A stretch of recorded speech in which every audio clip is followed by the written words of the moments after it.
Welcome बच्चों। आज हम हिस्ट्री में लेसन नंबर 12 पढ़ेंगे जिसका नाम है the period of Aurangzeb. Aurangzeb Mughal dynasty का सबसे लास्ट पावरफुल रूलर था। उसने अपने पूरे मुगल एम्पायर को साउथ तक एक्सपेंड किया था। इतने बड़े एम्पायर को बनाने में और फैलाने में औरंगजेब सफल तो हो गया था, ही वो successful, but at the same time Mughal dynasty का अंत भी शुरू हो गया था। औरंगजेब शाहजहां के बाद गद्दी पर बैठा 1658 एडी में, और एज एन एम्परर उसने कभी भी जो है वो लग्जरियस लाइफ नहीं जी। वो बहुत ही सिंपल और सादी लाइफ जीता था। यहाँ तक कि उसने पब्लिक में लिकर और कैनबिस, लिकर मतलब शराब और कैनबिस मतलब मादक पदार्थ जैसे कि भांग, इन सब का कंजप्शन भी बैन कर दिया था, क्योंकि उसका मानना था कि इन सब का कंजप्शन करने से जो लोग हैं उनका जो बिहेवियर है वो खराब हो जाता है। तो इमोरालिटी को कंट्रोल करने के लिए उसने अपने पूरे राज्य में, एम्पायर में लिकर और कैनबिस का कंजप्शन पब्लिक में बैन कर दिया था। इसके साथ साथ उसने बहुत सारे ऑफिसर्स अपॉइंट किए थे जिनका नाम मोहतसिब था, जिनका काम था कि लोगों के बिहेवियर पर नजर रखना। उसने अपने कोर्ट में डांस और म्यूजिक को बैन कर दिया था, लेकिन म्यूजिक जो है उसके एम्पायर में नहीं बैन था। अब हम बात करते हैं टैक्स की। औरंगजेब ने मुस्लिम से जकत नाम का टैक्स वसूलना शुरू किया था, जो कि एक रिलीजियस टैक्स है, मतलब धार्मिक कर है। और जजिया टैक्स भी जो है उसने स्टार्ट कर दिया लेना नॉन मुस्लिम से।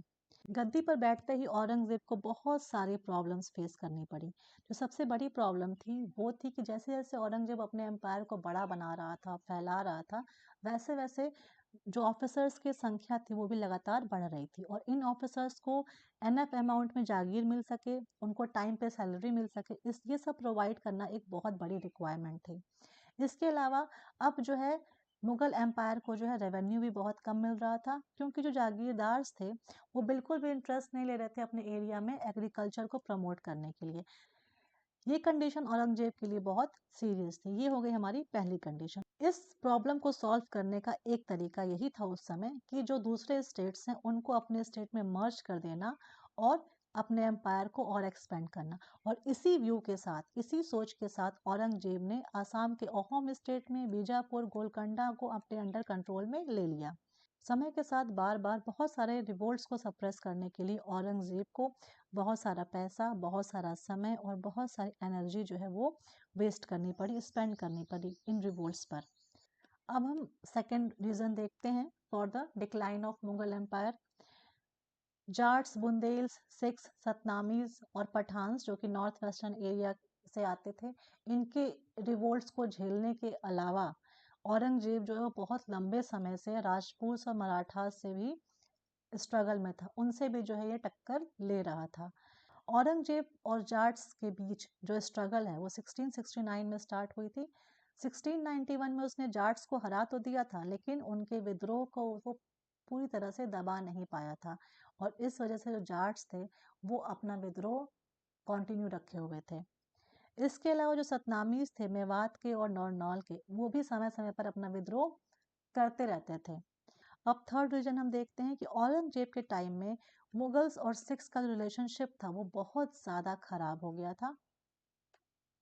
सिख्स की पावर डेली बहुत तेजी से बढ़ रही थी, और इसलिए औरंगजेब ने अपने पंजाब के मुगल ऑफिसर्स को कमांड दिया, ऑर्डर दिया कि आप जा करके इन लोगों को रोकिए। और इसके रिजल्ट में एक वॉर शुरू हो गई मुगल आर्मी और सिख्स के बीच में। और उस समय जो सिख्स को लीड कर रहे थे एज ए लीडर वो थे गुरु गोविंद सिंह। हालांकि इस वॉर में सिख्स जो है वो हार गए थे।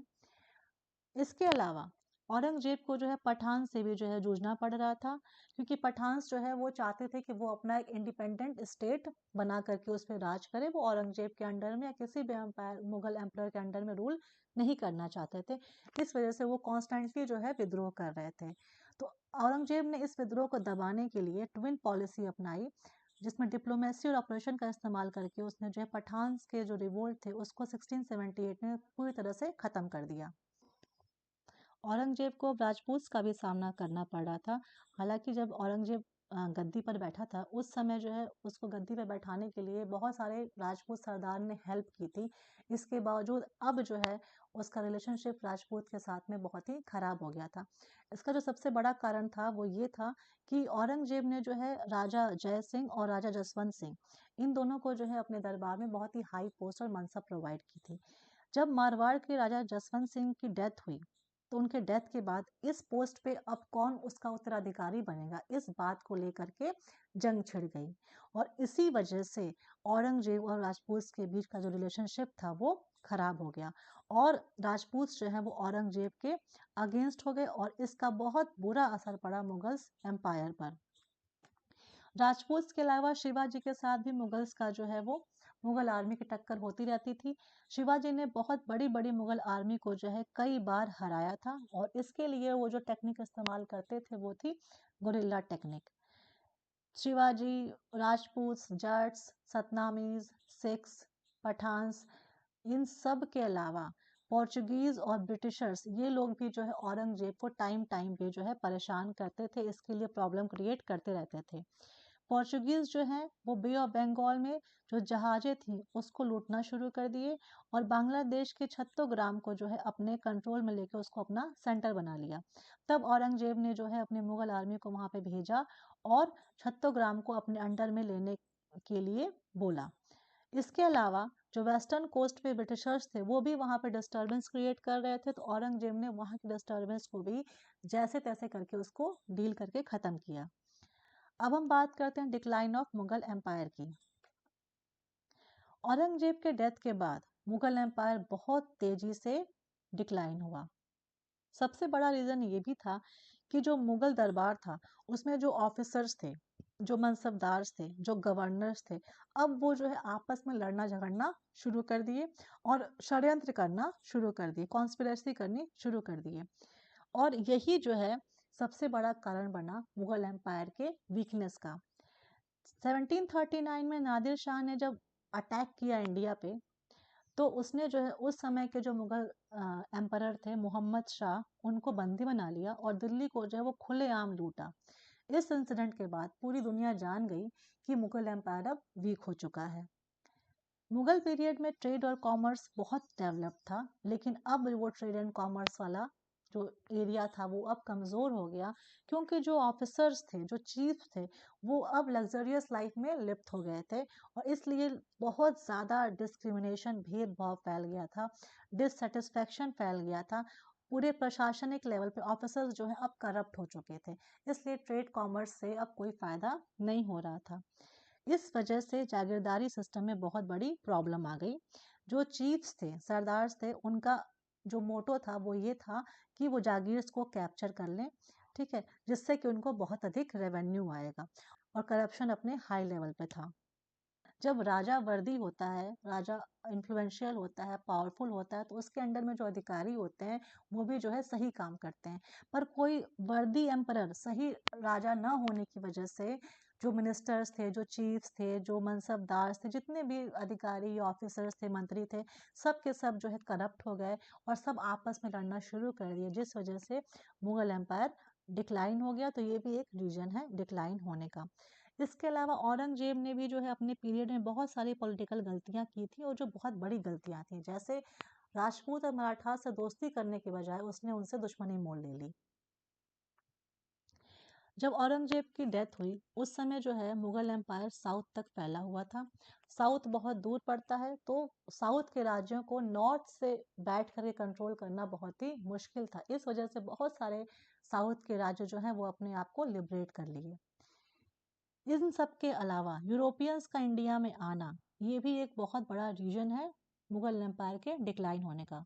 सबसे पहले जो यूरोपियंस थे वो मुगल से परमिशन लेके इंडिया में सिर्फ ट्रेडिंग यानी व्यापार करने के लिए आए थे, लेकिन ग्रेजुअली मतलब धीरे धीरे वो यहाँ के पॉलिटिकल मैटर्स में भी इंटरफेयर करना शुरू कर दिए, और फिर बाद में उन्होंने जो है इंडिया के कई सारे स्टेट्स पर अपनी अथॉरिटी इस्टेब्लिश कर ली, और फाइनली ब्रिटिश एम्पायर ने अपने आप को पूरी तरह से यहाँ पर इस्टेब्लिश कर लिया और करीब 200 साल तक इंडिया पर राज किया।